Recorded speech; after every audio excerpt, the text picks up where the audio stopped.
What's up, everybody, and welcome back to the Bitter Realtor Podcast. I'm your host, Joey Rockenstein, and sitting shotgun on the show with me today, none other than Iggy Khouban. Iggy, thanks for joining me on the show today. Thanks for having me. Of course, man. You know, we got a great topic to talk about, but both of us are with Coldwell Banker Realty here in Studio City. Indeed. So, which is where we're shooting today. Sure. Yeah. Little change of scenery for the podcast studio, which is great. I love being a remote. Yeah. It's kind of fun. So first of all, let's get to know you a little bit. How long have you been in real estate, and what made you make the jump into the Shark Tank? Into the Shark Tank. Yeah. First of all, I have to say your personality shift, like from when we were just like talking off the camera and you just shifted onto the camera, it just changed completely. I have no idea what you're talking about. It caught me like off guard, so I'm like, that's why I'm kind of laughing. But what caused me to jump into real estate? That's a good question. I don't know. I haven't thought about that in a while, but my mom was actually a real estate agent, and in high school, I worked at her office. I was like her assistant. Nice. And, where was that? it was at a company called Pinnacle Estate Properties in Encino. They're still around. Oh, great. Yeah. So you're a Valley kid. Yeah, Nice. in the Valley. And my mom, to answer your question, my mom got me into it, and then I went off to college, had some odd jobs, and then came back into it. Amazing. Yep. And my background's mostly new construction. So before I got to Coldwell Banker, I worked maybe 10, 12 years just doing brand new homes for different developers across California. Oh, wow. So you really had your foot in the game for a long time. Yep. Nice. Indeed. Really Yeah. good.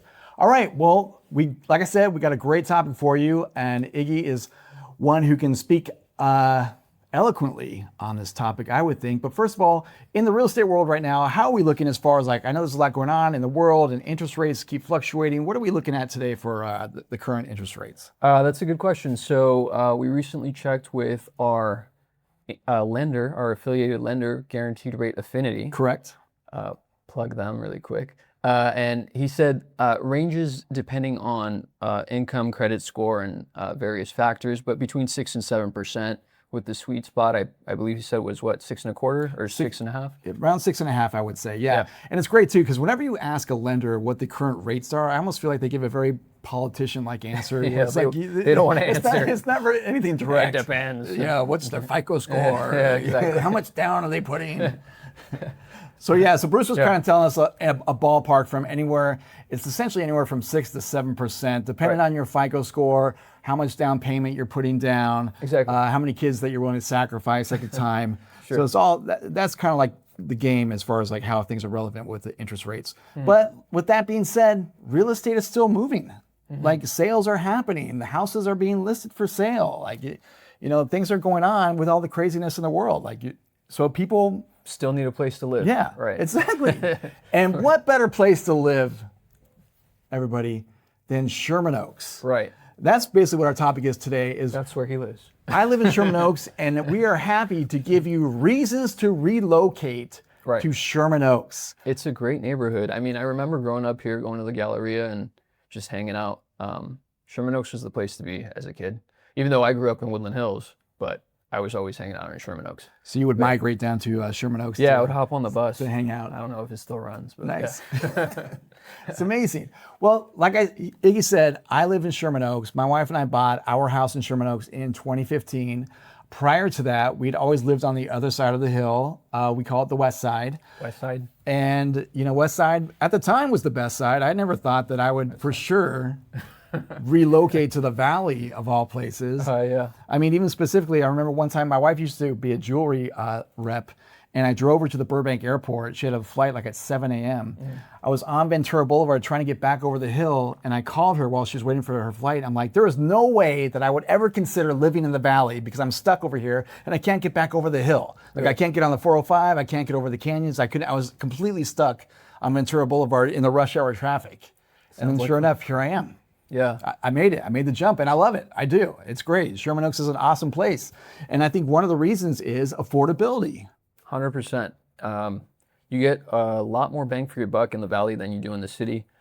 Both of us, we were talking before, and you mentioned you lived in the city, and you mentioned it now. I also lived in the city for a short period of my life when I was single.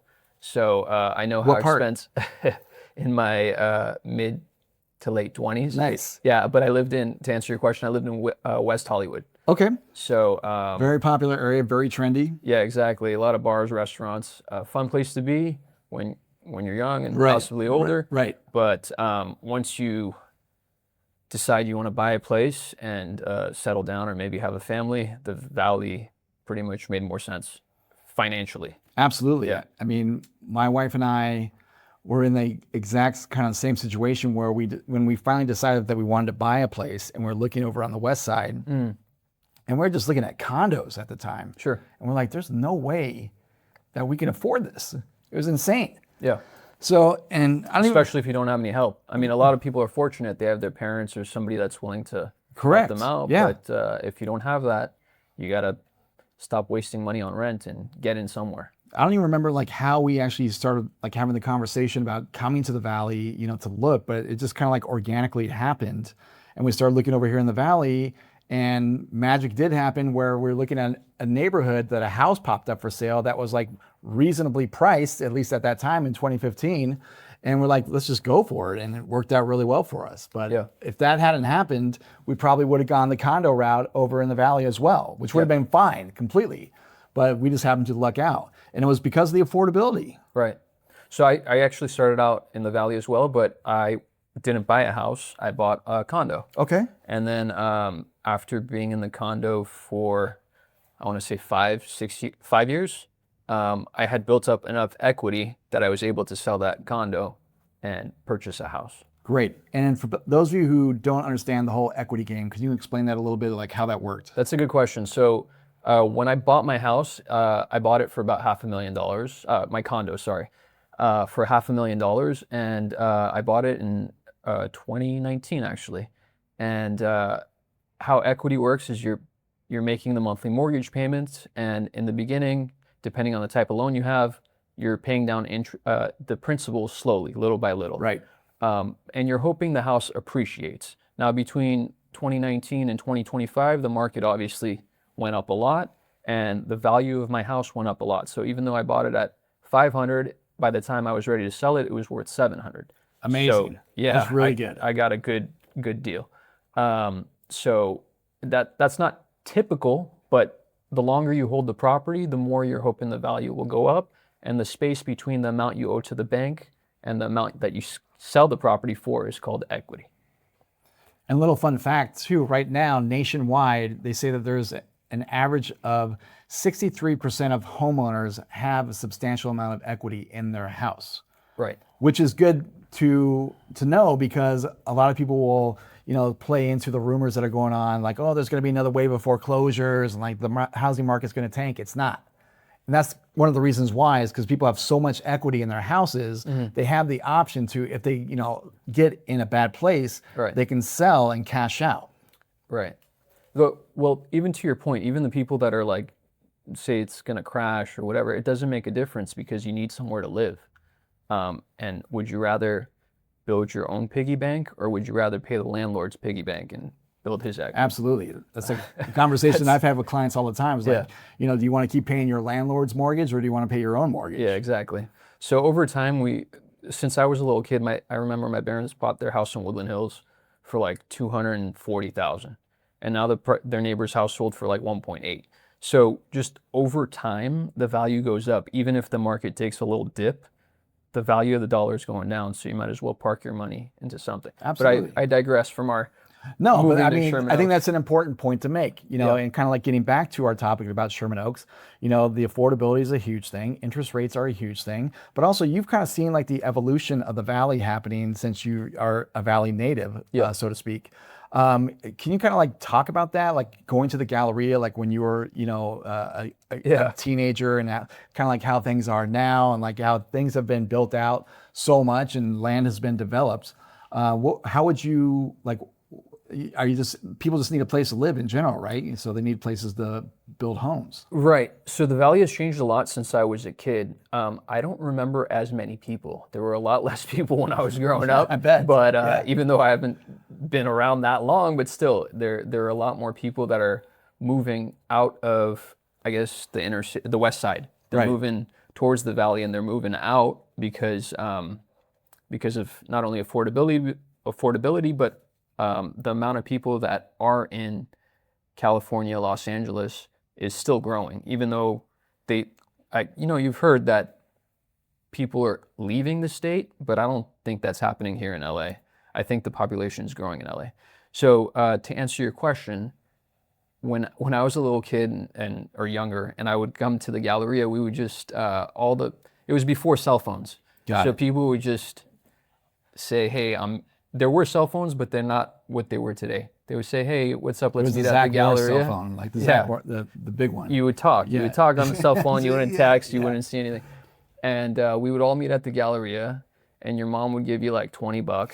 And that was like enough for like a movie and like something small at Cheesecake Factory or P.F. Chang's or whatever is still over there. And yeah, with $20, you would just hang out there. But I think now it's probably $100. At least. But, yeah. So we'd watch a movie and we'd get something to eat and we'd just hang out at the Galleria Friday night, Saturday night. Yeah, good memory. Just came back to right. But it's so interesting, like you mentioned the Galleria, because that has like been like the staple of, I wouldn't even say like the city of Los Angeles. Really? Because like, is obviously featured in Fast Times at Ridgemont High, probably some other movies as well that I can't think of right now. Yeah. But yeah, I know several people who grew up in the Valley, and like that was like the spot to hang out. Yeah, it's changed too. I remember even before they built that, my mom used to take me trick-or-treating in that mall when it was a mall, but now it's more like, what would you call it, a shopping center? But yeah, I'd say so. Yeah, like a shopping center with offices on top. Yeah. But yeah, it's still a really nice place. We still go there from time to time. They have like we were talking about this earlier. They have like a kids jungle gym inside there, which is kind of cool.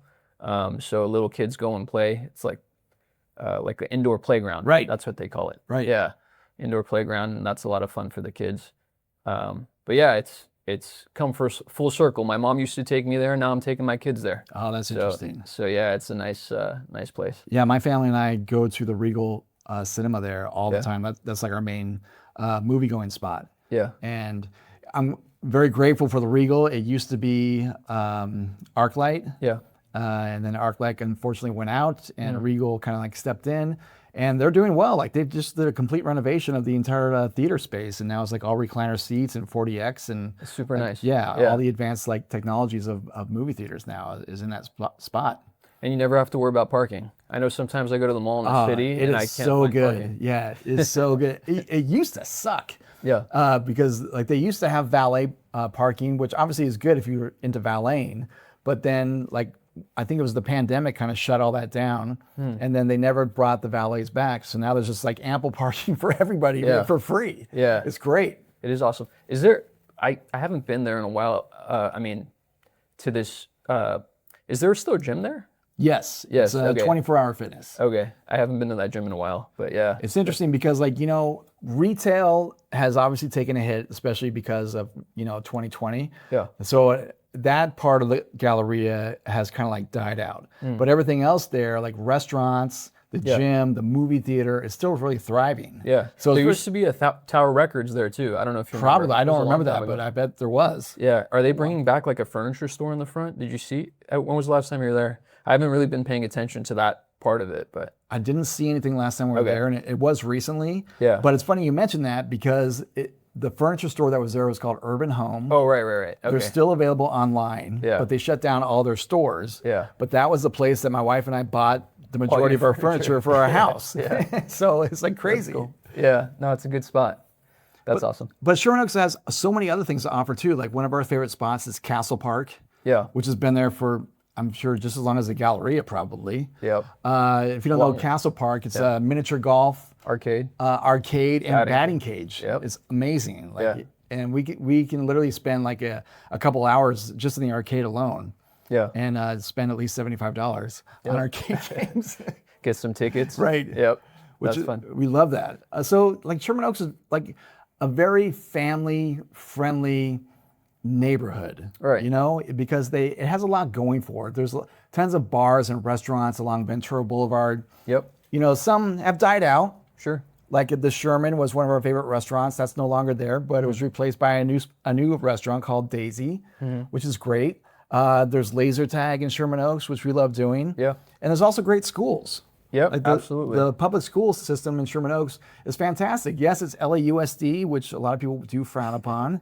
They almost went on strike recently. Sure. So, but there's Kester Elementary. It's a charter school and also a magnet school. Right.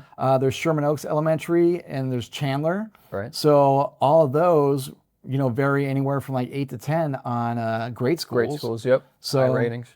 it's awesome. And then there's great private schools as well. So, you have options that are available to you when you live in Sherman Oaks. Yeah, Sherman Oaks is definitely, it's like, it kind of feels like the city, but not really. How so? Because there are a lot of restaurants, bars, Whole Foods.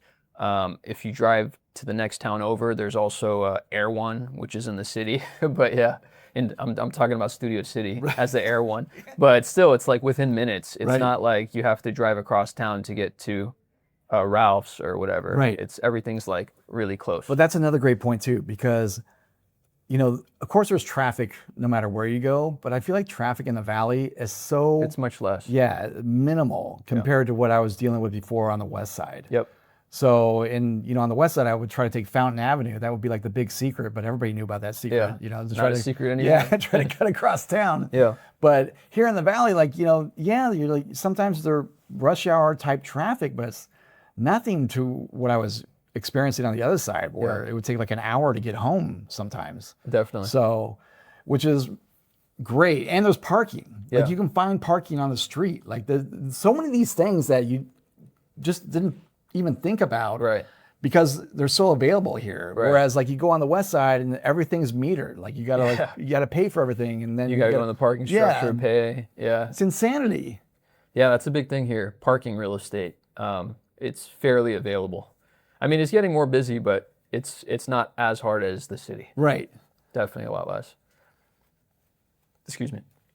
So Yep. I want to talk about how, because you talked about how you kind of like stepped up. You went from a condo Yeah. to your next property. So what are like the housing prices kind of looking like in Sherman Oaks? Like what kind of a house or condo can you get at what price compared to what you would pay in like the city, like even in West Hollywood? I know my brother-in-law bought a house in West Hollywood, and this was in 2019, I think. Yeah. And it was insane at that time. Yep. But knowing now how much that house would cost is even like, way higher because of how much the houses have appreciated there. Right. So I feel like in Sherman Oaks, like it's a better ball game for people who are going to get more bang for their buck. 100%. So just to get your foot in the door in the city, you might spend upwards of 800, 900, $1 million for just a condo. Yikes.